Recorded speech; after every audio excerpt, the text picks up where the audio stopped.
Olá, futuros delegados de polícia. Eu sou o professor Ivan Marques. É uma grande satisfação, uma honra estar aqui conversando com vocês, com os senhores, com as senhoras, a respeito de legislação penal especial.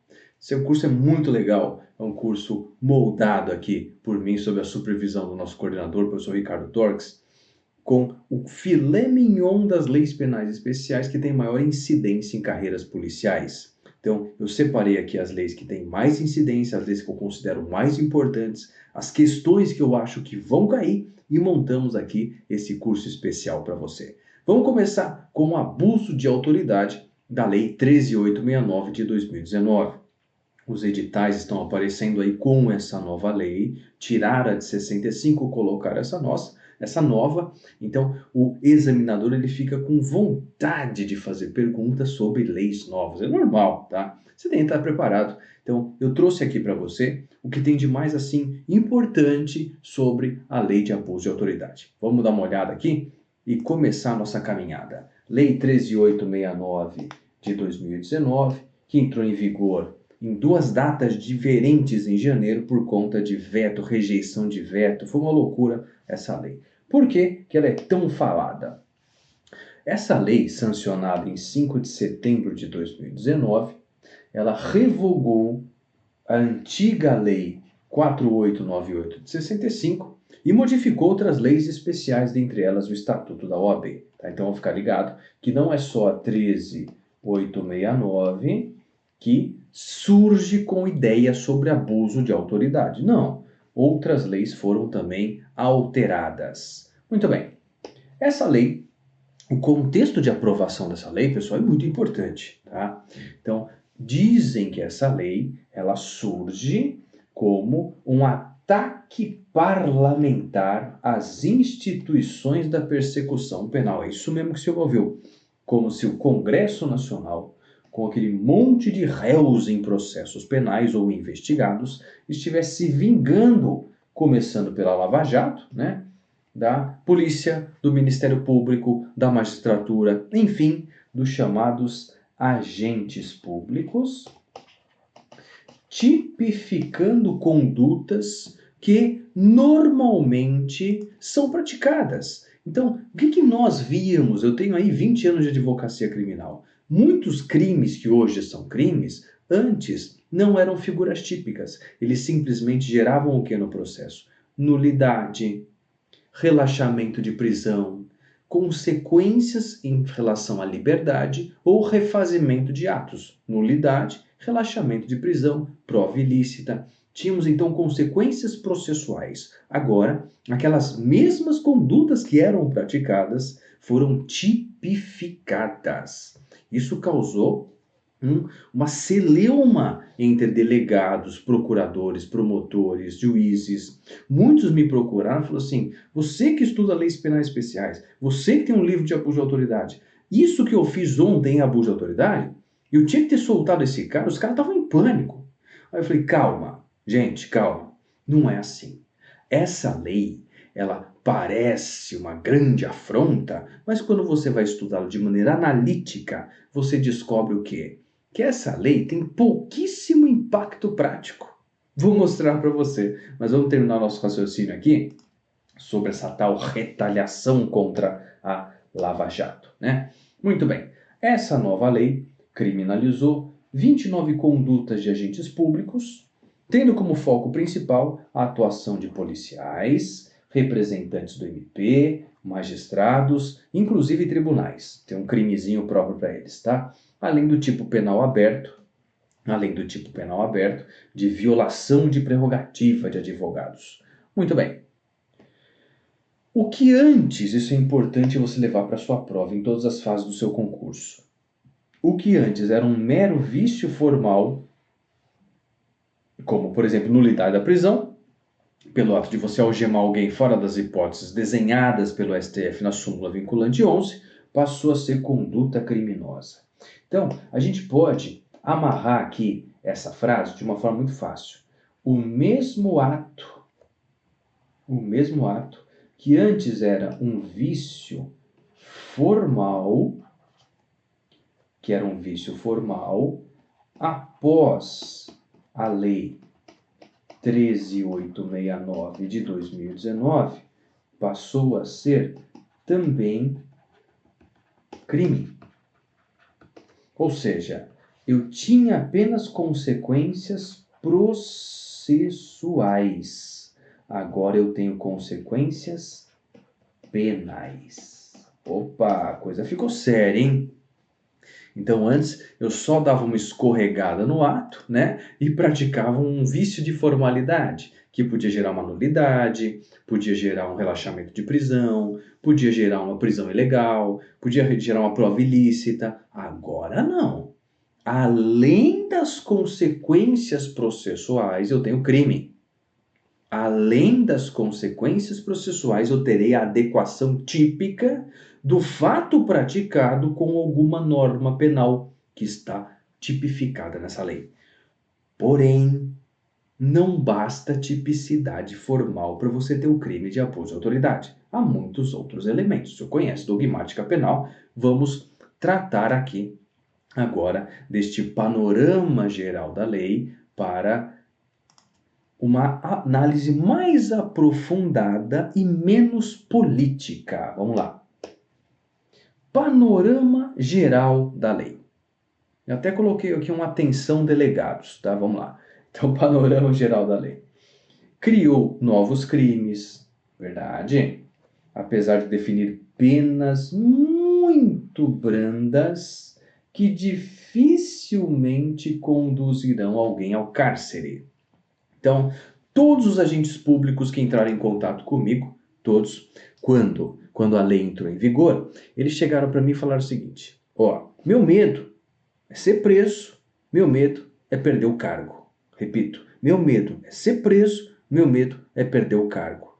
Qual a chance disso acontecer, Ivan? Eu falei para os caras, calma, chance zero. Zero. Por quê? Porque os caras desenharam aqui uma construção normativa que para você perder o cargo, você tem de ter reincidência específica em crime dessa lei, com trânsito em julgado. E com essas penas pífias, a chance de um processo desse prescrever é enorme. Por quê? Porque você não responde preso, porque a pena é baixa.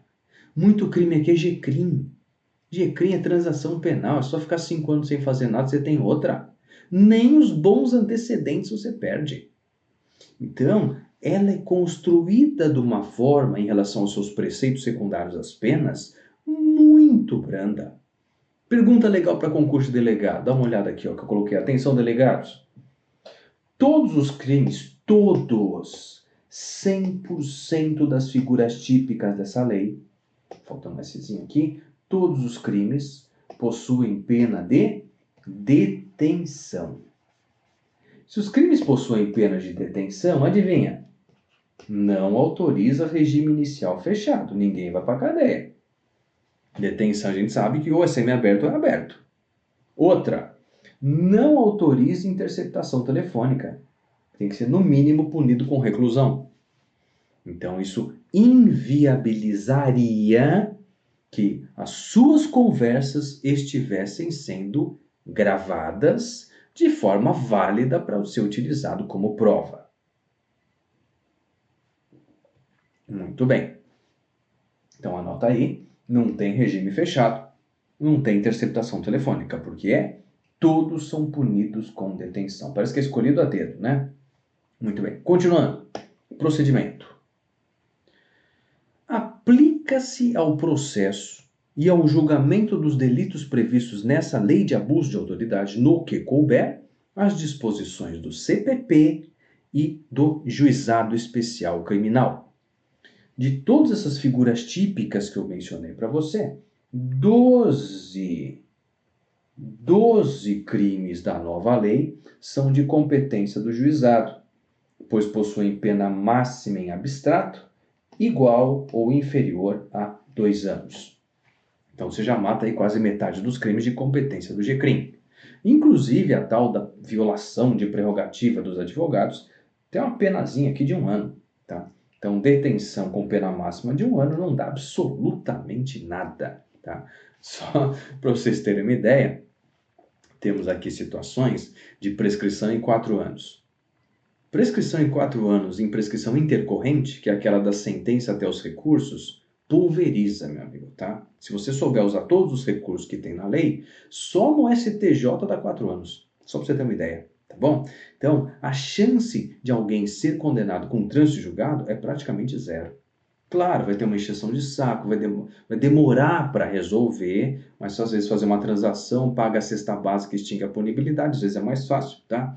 Do que você ficar aí pagando advogado anos e anos e anos, utilizando aí o tempo para conseguir uma prescrição intercorrente, superveniente. Então, depende muito do caso, tá bom? De qualquer forma, Juizado Especial Criminal está aqui. Você sabe que no GCRIM, se tudo der errado, ó, não deu certo a transação, não deu certo suspensão do processo, não deu certo defesa prévia. Eu fui condenado na audiência de instrução e julgamento, na segunda audiência. A pena máxima. Cara, 2 anos. 2 anos, regime aberto substituído por restritiva. Ah, mas tem violência ou grave ameaça, então não dá restritiva. Mas dá sursi. Então, relaxa, tá? Eu falei para os caras, calma. Tem nada de rigor aqui nessa lei. Isso é muito papo e pouca lei, tá? Então, é bom que você tenha essas informações também. Vamos continuar nossa análise? Vamos lá? Análise crítica. E informações adicionais a 13.869. Dá uma olhada no artigo 1º. O segredo dessa lei é o artigo 1º. Esse artigo 1º, ele praticamente inviabiliza a aplicação prática dessa lei. Como assim, professor? Não vou nem deixar isso escrito, tá? Mas essa é a prática do negócio. Vamos lá. Artigo 1º. Essa lei define crimes de abuso de autoridade cometidos por agente público. Precisamos ver o conceito desse agente público, né? Para saber quem responde e quem não responde. Servidor ou não. Que no exercício das funções ou a pretexto de exercê-las, então não tem nada a ver o cara que está de férias na praia e não se apresenta como funcionário, tá bom? Abuse do poder que lhe tenha sido atribuído. Claro que a gente tem gente na praia que só leva o chinelo e a carteira para dar carteirada. Então, calma lá, não é porque está na praia que não tem. Mas o que eu quero dizer é, se a pessoa não agir como funcionário, não utilizar das prerrogativas da lei, não abusar do poder que passar no concurso lhe conferiu, você não tem aqui o contexto do agente público no exercício da função ou pretexto de exercê-lo. Esse é o primeiro ponto, tá? Em que contexto isso se deu? Primeira pergunta que você faz. Senta na minha mesa. Em que contexto isso me se deu? O cara narrando ali, você percebe o quê? Não foi no exercício da função e não foi a pretexto de exercer, você fala assim, abuso de autoridade não é. Só por isso, tá? Vamos continuar no nosso conceito, vamos lá. Parágrafo 1º. Toda a discussão está aqui. As condutas descritas nessa lei constituem crime de abuso de autoridade. Quando? Ou seja, o que eu tenho aqui no parágrafo 1º é uma regra geral. O que eu tenho aqui no parágrafo 1º do artigo 1º é uma regra geral que vale para todos os crimes. E como você pode deduzir isso, professor? Porque ele está falando, as condutas descritas nessa lei, não fala quais, ou seja, todas, constituem abuso de autoridade.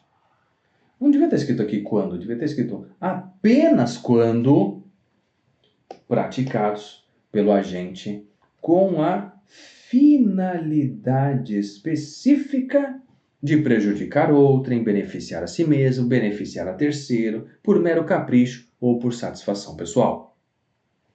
Então, vamos dar uma olhada aqui, depois a gente volta para falar do parágrafo 2º, tá bom? Os chamados 5 dolos específicos. Pessoal, tem gente que fala assim, não são 5, são 4. Por quê? Porque beneficiar a si mesmo e beneficiar a outrem, o verbo é o mesmo. E eu viro para essa pessoa e falo assim, dolo não é verbo, meu irmão, tá? Dolo não é verbo. a vontade de atingir uma finalidade, essa consciência que é real da ilicitude exercida nesse sentido, em um direito penal finalista. Sabiam? O dolo, antes ele ficava lá na culpabilidade. Você merece ser reprovado por causa do dolo. Os finalistas, o Wetzel, pega o dolo da culpabilidade, joga na conduta dolosa ou culposa, coloca os elementos subjetivos ali e fazemos essa análise. Só que dolo específico ou finalidade específica ou motivação específica ou com o nome mais chique de todos que pode aparecer no seu concurso, elemento subjetivo do injusto. Luiz Regis Prado, que utiliza essa expressão muito refinada, tá? Ou dolo específico, que é o popularzão, estão aqui, que são intenções adicionais ao dolo direto de praticar o verbo do tipo. Repito, elementos subjetivos do injusto são motivações adicionais à vontade livre e consciente de praticar o verbo do tipo penal, que é o dolo direto. Tá bom? Então, a consequência desse parágrafo primeiro, do famoso parágrafo primeiro do artigo 1º, vem aqui no asterisco. Sem pelo menos uma dessas finalidades específicas, não haverá crime de abuso de autoridade. É isso mesmo que você ouviu. Sem pelo menos uma dessas finalidades específicas, não teremos crime de abuso de autoridade. Nenhum.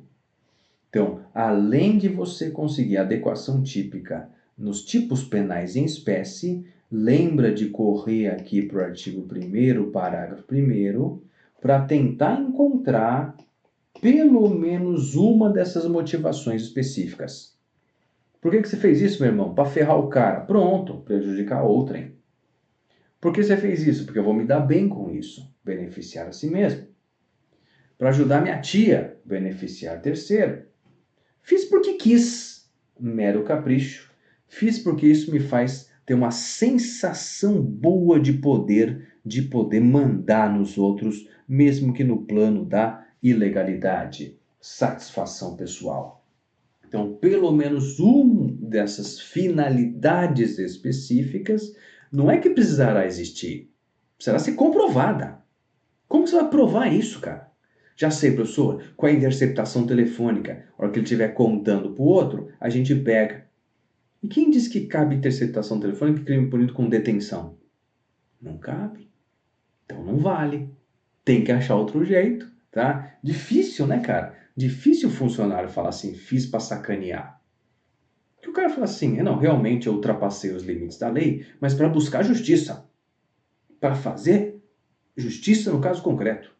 Fiz isso para quê? Em busca da verdade real. Olha que bonito, né? Então, você vai ter uma motivação adicional ao verbo do tipo que não é condizente com isso. Não tem crime. Ah, mas quem disse que eu vou acreditar? Não é questão de acreditar, é questão de comprovar. Você precisa comprovar, o estado da acusação precisa comprovar pelo menos uma dessas motivações. Ou tentar deduzir dos elementos de informação que você possui que foi por um desses motivos. O que é bem complicado. Porque você está falando de um agente público, que só pode fazer o que a lei determina, que mesmo no plano da discricionariedade está balizado pela lei. E aí? Como é que você vai entrar nesse octógono da legalidade, afastar a lei e ainda comprovar uma dessas finalidades? É quase impossível, tá? Então, na teoria, legal. Na prática, estou esperando. Estou esperando para a minha segunda edição do meu livro, tá bom? Muito bem, vamos lá.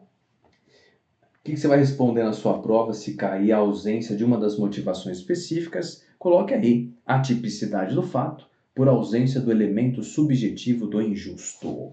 Pronto. Aí você tem uma bela resposta para a sua prova, dependendo aí da doutrina que você segue. dependendo da doutrina que você segue, você pode encontrar outras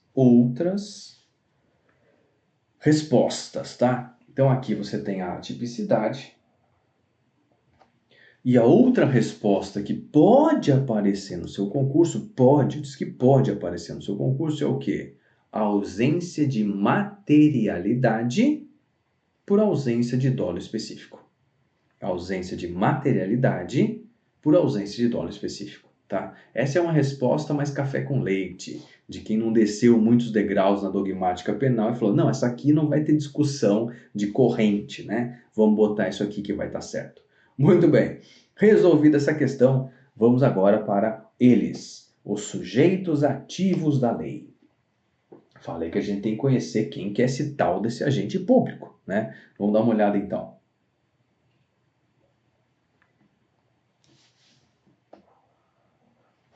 É sujeito ativo do crime de abuso de autoridade qualquer agente público, servidor ou não, da administração direta, indireta ou fundacional de qualquer dos poderes da União, estados, DF, municípios, território, compreendendo, mas não se limitando a. O que esse cara fez aqui no artigo 2º foi o seguinte.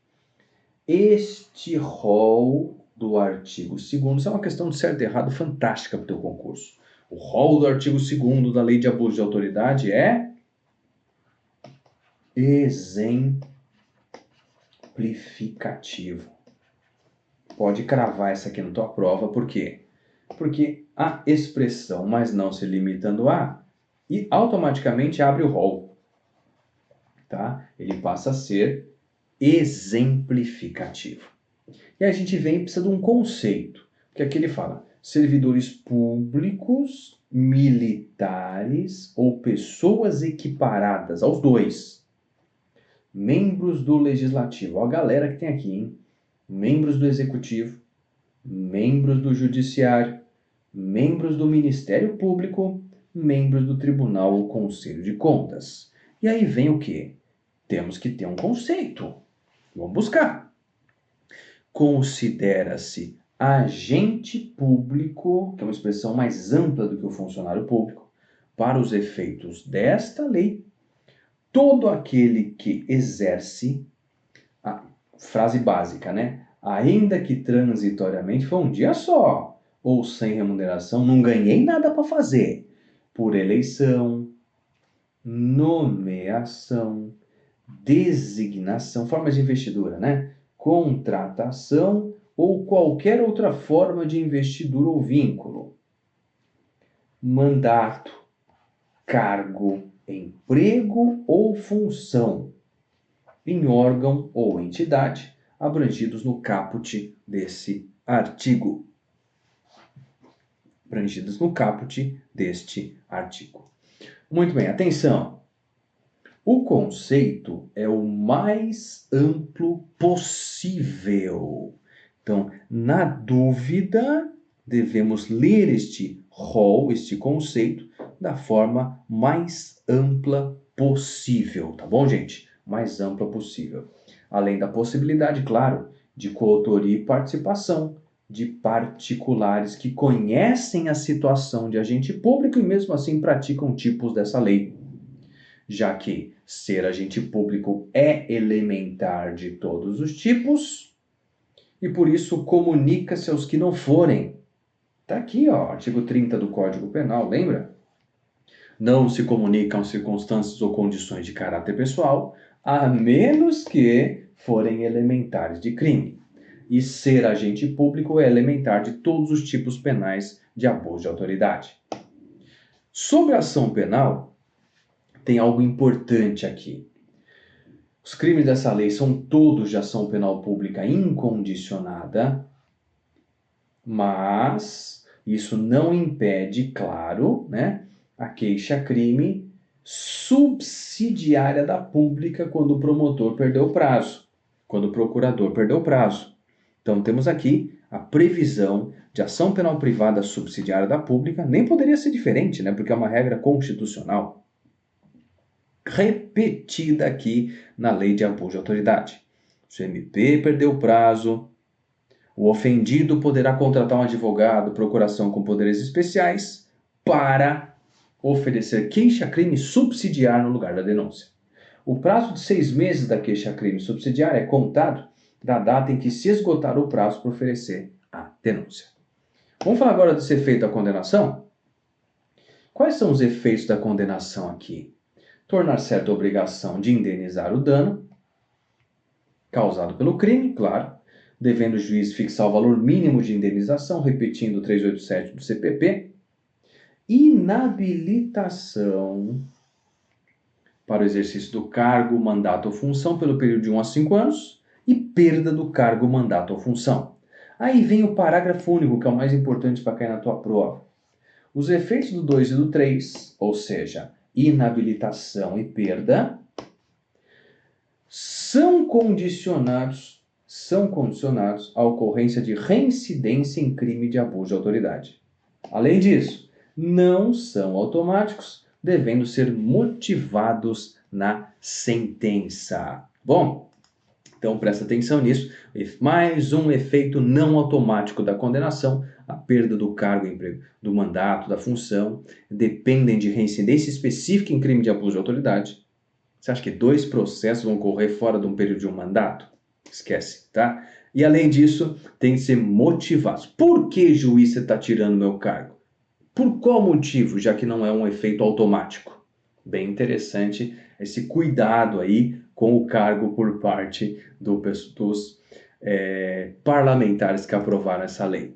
Sobre pena restritiva de direito, nós temos o seguinte. As PRD, pena restritiva de direito, substituem as penas de privativa de liberdade nessa lei são prestação de serviço à comunidade. 2. Suspensão do exercício do cargo, função ou mandato pelo prazo de 1 a 6 meses, com a perda do vencimento e vantagem. Claro, são penas, não são cautelares. Penas restritivas de direito podem ser aplicadas de maneira autônoma ou cumulativa, mais de uma. E a tal da coisa julgada no cível, para a gente fechar aqui a conversa da lei de abuso de autoridade? Artigo 8º.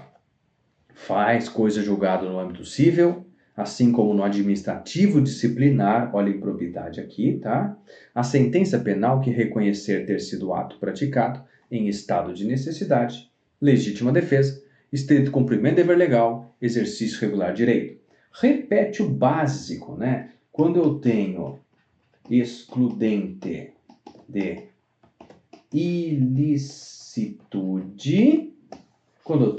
de ilicitude, ela faz coisa julgada no cível. Isso já estava previsto no Código Civil, isso está previsto nas explicações do CPP, então sempre a gente tem isso. Se eu agir em legítima defesa, eu não pratiquei crime. Se eu agir em legítima defesa, isso exclui a ilicitude. E o que é permitido não pode ser proibido.